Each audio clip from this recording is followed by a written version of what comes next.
I'm Gabby's Jules, gray skies over West London, but we're here to brighten things up, Jules, because Yeah. we now have our Champions League round of 16. The playoffs are gone. With so much, this was real Yeah, value, excitement, spectacular drama 2 until the weeks. end. Yeah. In the Atalanta Dortmund game, in the Juve Galatasaray game, in the Benfica game, Yeah. in the PSG Monaco game. Yeah, I'm sorry, even we'll that talk one. about that later, but It's okay, we're through. all That's right, all that that's matters. all that matters. But we're going to start with something else. We're doing something a little bit different. We're going to talk about Bodo Glimt. Bodo Glimt knocked out Inter, last year's runners-up. Inter, who, by the way, reached the Champions League final in 2 of the last 3 seasons. And look, I'm going to say this about Bodo, right? Is presented, they have a big PR operation. And so they should. I'm not blaming them for them because it is a pretty remarkable story. Yeah. A lot of people know their story. Not everybody knows the story. So we're going to talk into that, and I think how it fed into these 2 games, and also what this also means for Inter, because this is still an embarrassment. Yeah. It's an embarrassment to go out because I think they were unprepared. Yeah, probably. Yeah, there was an element of that. There's an element of players missing. No Lautaro, no Çalhanoğlu in that second leg, I think hurt them for sure. Denzel Dumfries. No Dumfries, who was only on the bench and came on in the second half. But obviously not Inter's strongest 11, you could say that, sure. They still had their moments, certainly in the first half, to put more pressure on this Bodo Glimt team, and the game also turned on a massive mistake by Akanji. So it's thin margin, as we know at this level anyway. But take nothing away from how great Bodo Glimt were in the 2 games at home, especially, which you would expect them because there's obviously very special circumstances to their game, like a plastic pitch and the weather, etc., etc. But even I thought at times in the second leg in Milan, where the way they play at times was really breathtaking. So well done to them. Huge congrats. I think there's a lot that goes into it. And look, individually, I think there's maybe 2 or 3 players in this Bodo Glimt team who could play theoretically at a higher level. Several have tried it. Now it's obviously it's Hoch, it's Berg, and Jens Peter Hauge, right? I don't think there's too much else there. Sure. What makes this remarkable is Kjetil Knutsen, I think, using every advantage that he can. So in this case, if you watch them play, it is generally high risk, high reward in the second leg, but also in the first leg. When they counter with they send 6, 7 guys up the pitch. Yeah. So he's obviously worked out that, hey, we could get done, but if we just send a wave of people on the counter, there's a greater chance we're going to score, right? They're the team that runs the most in the Champions League, and that's the reason why as well they play the way they play. It's probably helped by the fact that right now they don't have anything else. The league is about to start or has just started, which is a very different schedule to all the other European teams who've been playing a lot in the last few weeks, few months, and that makes a massive difference, really.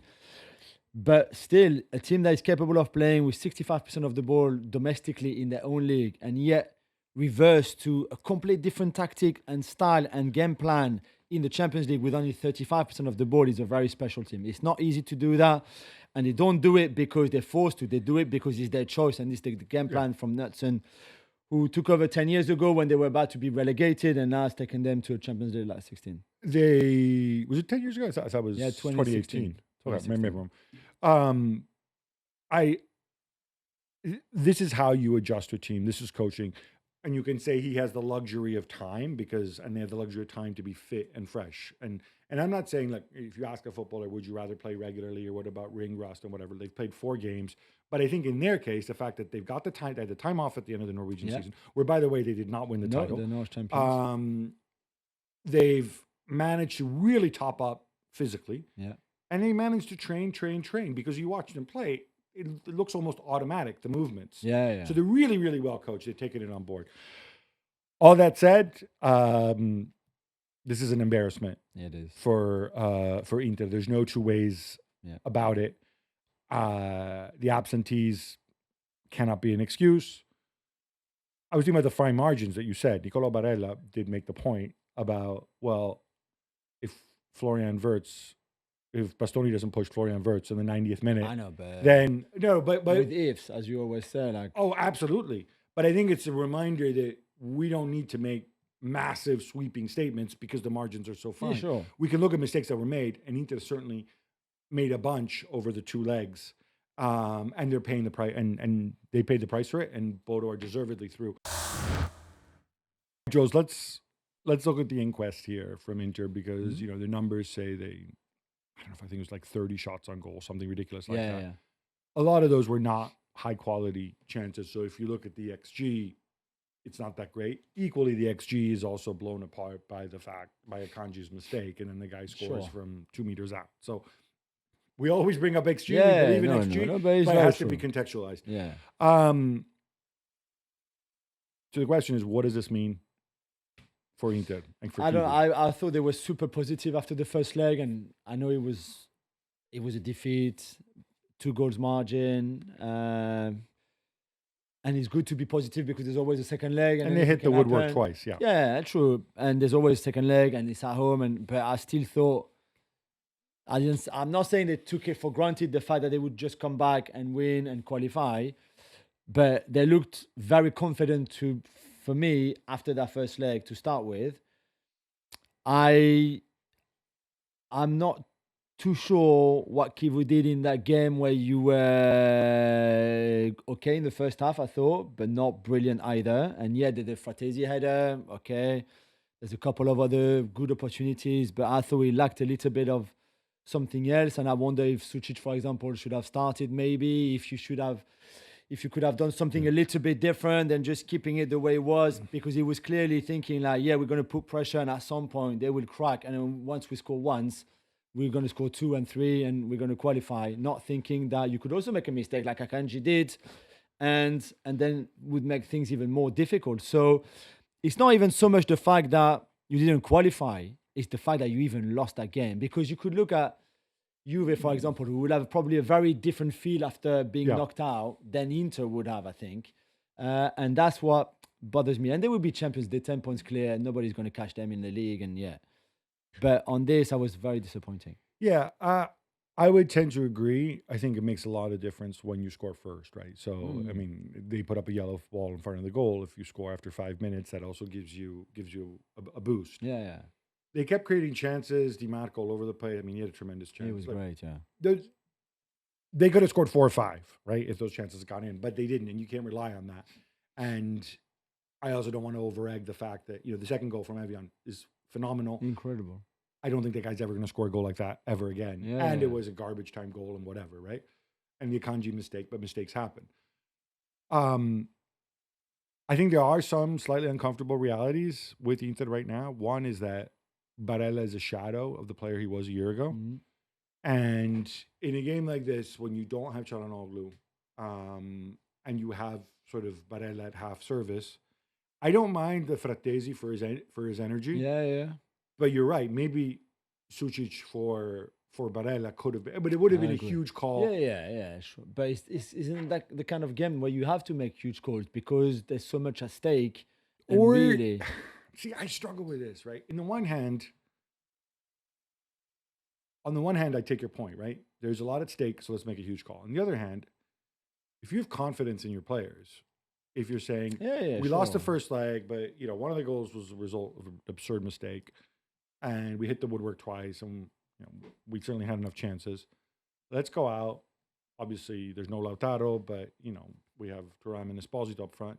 We're going to be fine, and you guys just execute.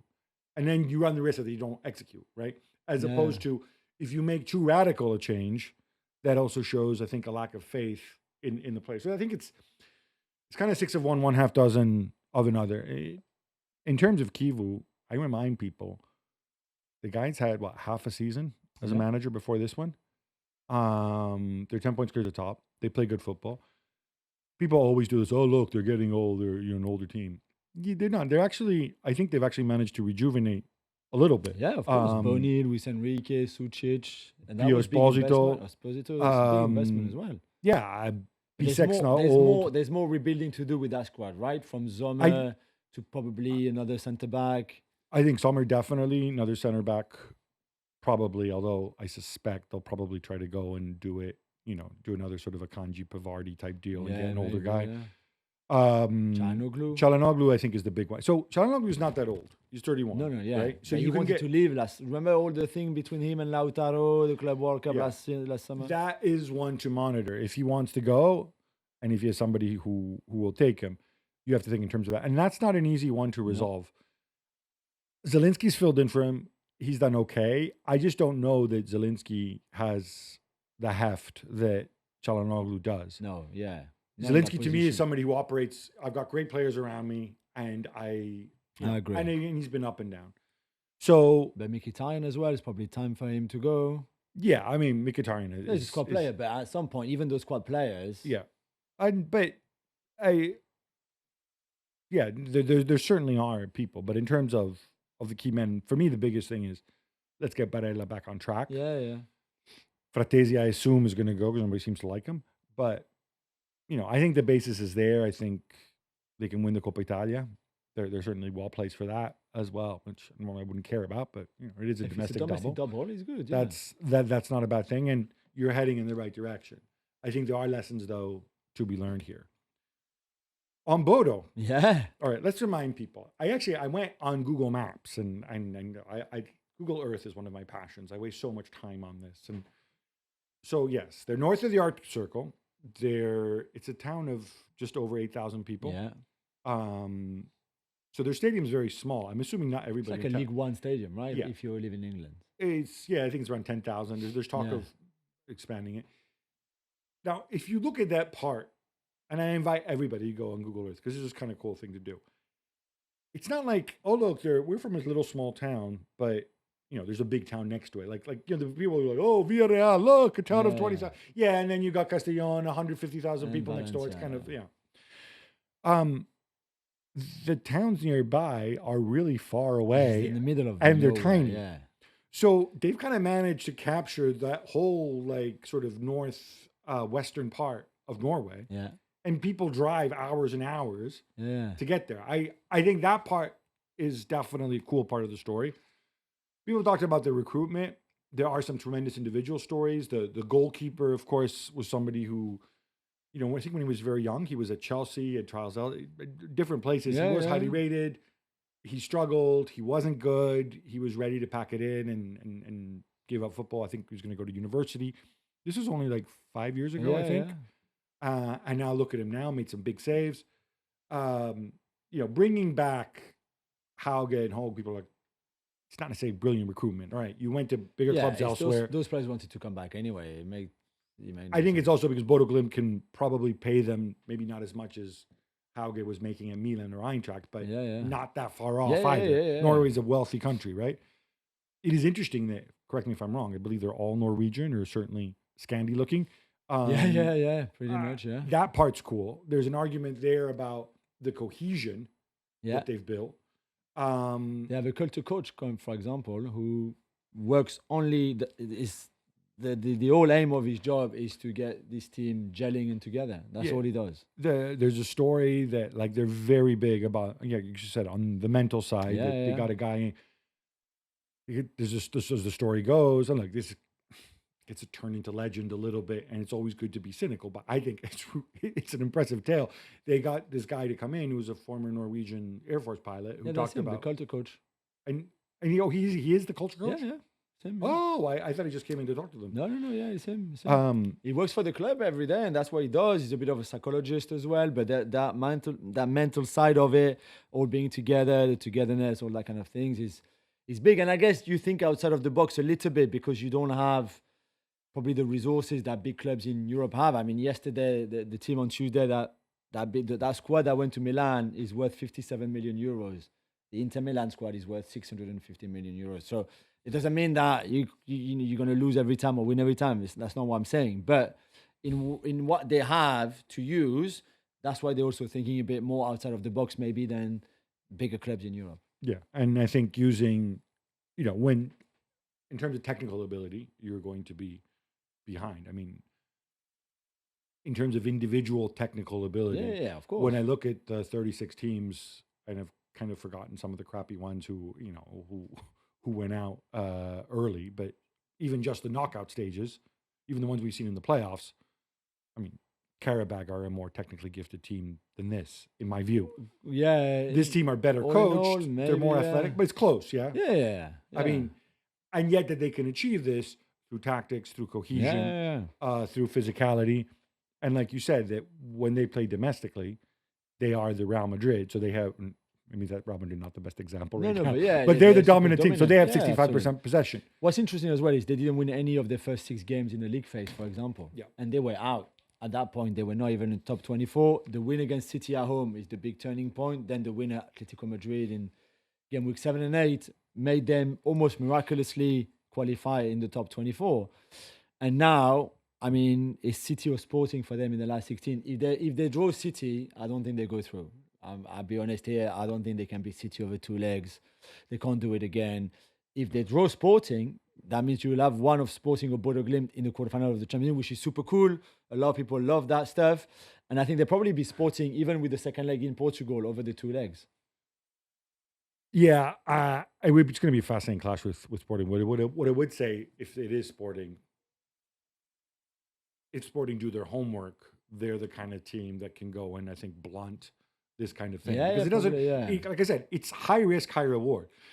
When you mentioned the first 6 games, they were, they drew with Spurs when they probably should have won. They lost to Monaco at home when they were not bad in that game, but they still lost the game. They were not that great. They lost to Galatasaray, for example. But they had a lot of games where they played well. Yeah. They played well, but couldn't still win. Yeah, true. Right. And it's funny because one of the things about the club's culture is when sort of this new kind of scheme was built up, they really emphasize, all right, we don't care about results.